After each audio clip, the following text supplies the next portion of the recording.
My name is Heather Feather. I am the owner of Rare Bird Medicine, and today's topic is It's Personal.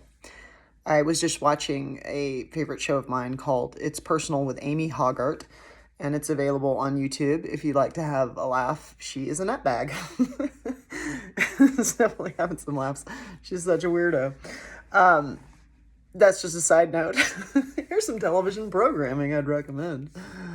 I've been thinking in the past few weeks around, how I share personal aspects of my life, and I've been sharing things about my exes, and I do honor and respect anyone that I've been with, their right for privacy, and I do my best in sharing to not share people's names. It's one of the things I actually teach in my class. Every class I've ever taught, I always say confidentiality is present in this class, and to me, because we are all storytellers, if you are somebody that is communicating, whether that's ASL, sign language, whether that's you're speaking, if you are communicating, you're a storyteller. And sometimes we feel great privacy around our stories. It feels personal. It feels like it's my story and I am sovereign and autonomous and I have the right to decide if I want to share and tell my story. And so when I'm teaching class, I usually tell my students, you're actually welcome to share any story that's shared in this class because there's 8.2 billion people on the planet now. I used to say 7.8. Now I'll say 8.2. My, how time flies. We're just having fun out here and making people. So, one of the things that I say is you're welcome to share any story, but just don't share the name because any of the 8.2 billion people could have shared that story. However, that story may be helpful or beneficial to another person. Oh, I once met someone that this was their story and, this is relatable in this way, and maybe that can help you in this hour. Often it is through our storytelling that we can have experiences of not feeling alone. Oh, perhaps maybe you've heard one of Heather Feather's stories in which you go, I've been there. I've buried my dad and I've had lots of grief, or I've had challenges with relationships. And that's one of the things that causes me to do this. I've always, I don't like to be on video. I've mentioned before that I've had trauma around video, and I get on it because I do believe it's my dharmic duty. It's been stated in the Akashic Records. And I do seek to not only do my work, however, I also seek to give back what I've been given. And some people in the river of my life, the stories they've shared, their personal stories have been a medicine to me. They've been beneficial to me. They've aided me to not feel so alone, to feel seen and understood, or that there are people that walk a kind of a mysterious path like I do and see some strange stuff. And it can not only cause us to feel like we can relate to the world when we start to feel more isolated in the uniqueness of our personal story. It can also help us to gain a new insight or gain a new perspective when another being shares their personal story. So it's always my aim. I do consider before I share a story. I think about I don't ever assume that my exes are watching my videos. I don't make that assumption. Just because my nature is kind of like, set it on fire, walk away, never look back. Kind of like, bless it. No, I'm always blessing anything behind me and anything in front of me. But I don't have a tendency to kind of dig into the past or to dig into my ex's pages. And so I never assume they're watching these videos. And I'm aware that sharing story or sharing our personal connection can feel like an invasion of privacy. One thing I would say, or one thing that I personally try to follow, is that if I want something to be private, if I want something to remain personal, I don't share it. And maybe that's just part of having a Scorpio Mercury, Scorpio cusping Sun, Scorpio North Node. I do have a great ability to contain much. And I think it's for that same reason. A lot of two-leggeds in the river of my life have said to me, I have the secret. Can you never tell anyone? And absolutely. I'm happy to serve a two-legged with their right to privacy. And I'm happy to honor that. There are some stories in this world that I've received that I haven't even shared with others, even if they'd be beneficial, because I appreciate the magnitude of how that soul has asked me to please really, really keep it under wraps. And I've definitely done that for them. And still, you don't actually have necessarily a freedom to not have your story told, because you're living a life and you're engaging with others. And so when you engage with another, your story becomes their story, right? And so I've thought about this just based on living in a household with a brother and a sister and a mother in my rearing. There are things that my sister has experienced, trials and tribulations that she has been through that I have not been through. And I've thought, if I ever got to a point where I wanted to write a book, because I love the Supreme Beings of Leisure, and they have a lyric that says, I sleep with a book written in my head. And I think of that line often. I feel like I sleep with volumes of books, especially somebody who's about to create textbooks for college. But I sleep with these books written in my head. And I've wondered this piece too, if I were to tell my story, how much of my story has to completely be my own? Because having lived with my sister and having lived with my brother, their stories are also part of my story. It's woven in. I'm sharing an experience. So if you never want to share your story, if you want extreme privacy in the universe, I would say don't ever talk to others. Don't make any friends. Don't engage with others, because your story is being woven into other people's storylines and you're becoming a part of their story. I would also say, and it's, when you're having a problem, a wise teacher of my sister's once said to her, what will that problem be to you in 5 years? Will it still be a problem? What will that problem be to you in 50 years? Will it still be a problem? What will that problem be in 500 years?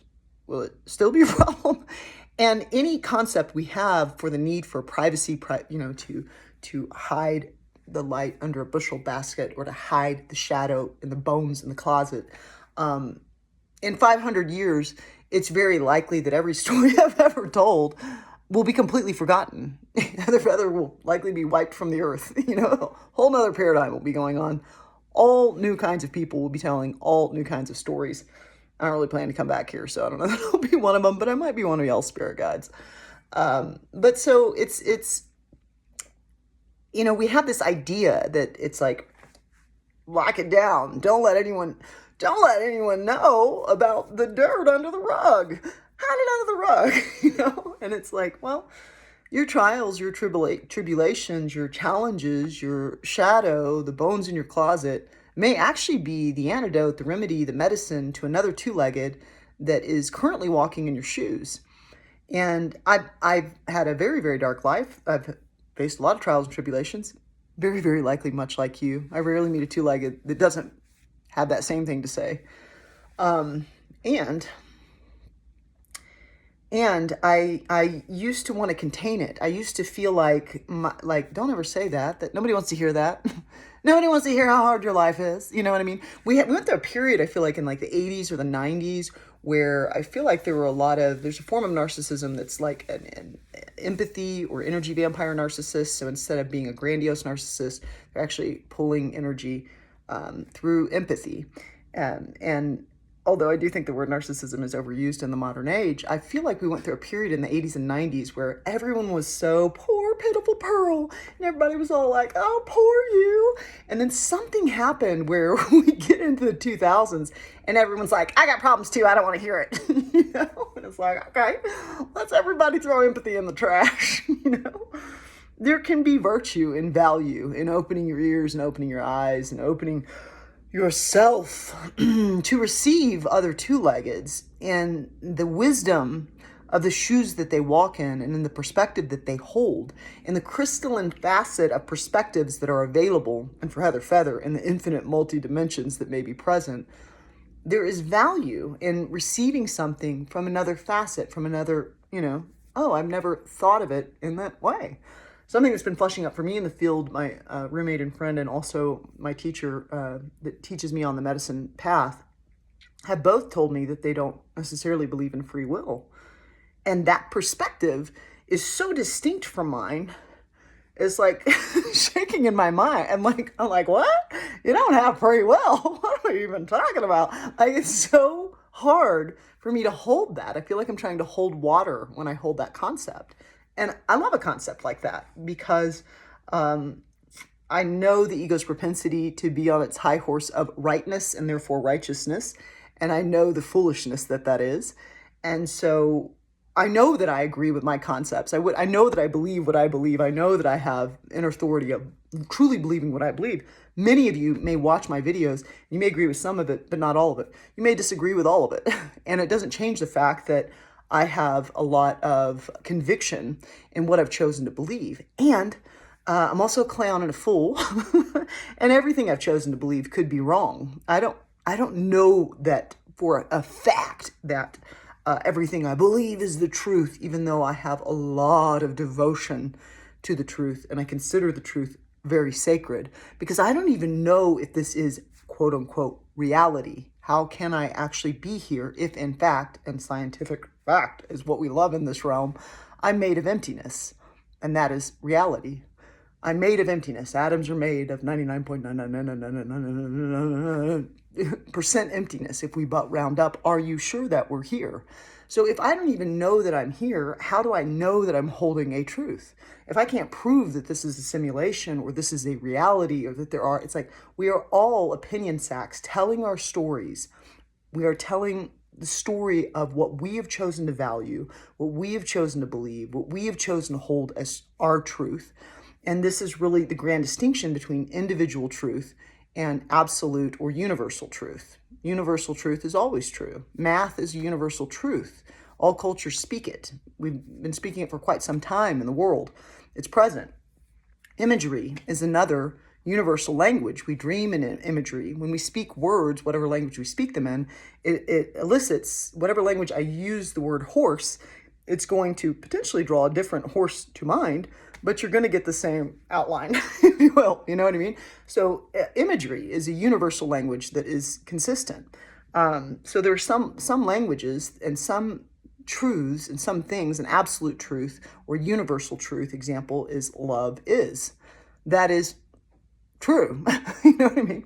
I'm familiar with it. I've experienced it. I've witnessed it. I watch it a bunch. I'm always looking for it.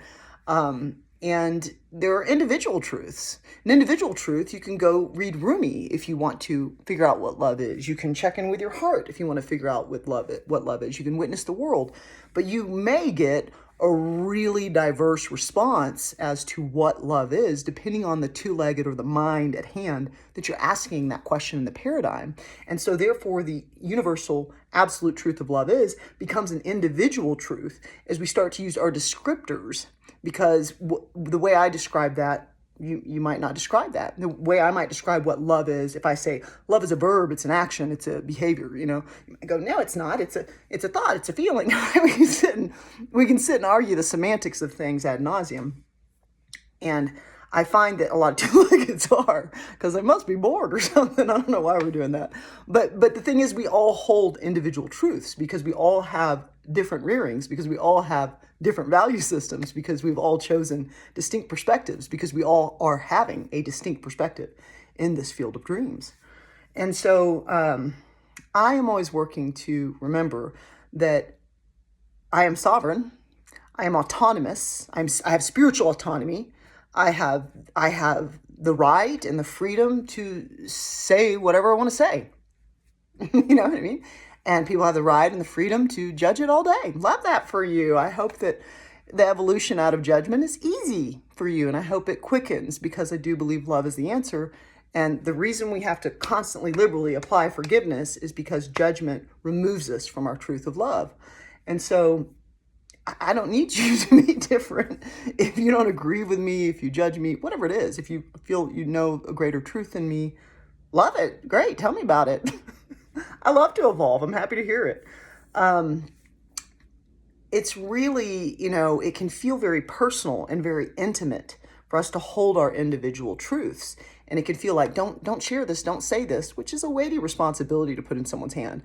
I have a secret for you. Never for the rest of your life tell anyone. Please memorize that for all time to never tell my secret. I would recommend to two-leggeds, don't share your secret if you don't want it spoken. That's the best route, to keep it a secret. But, it can feel personal, this life.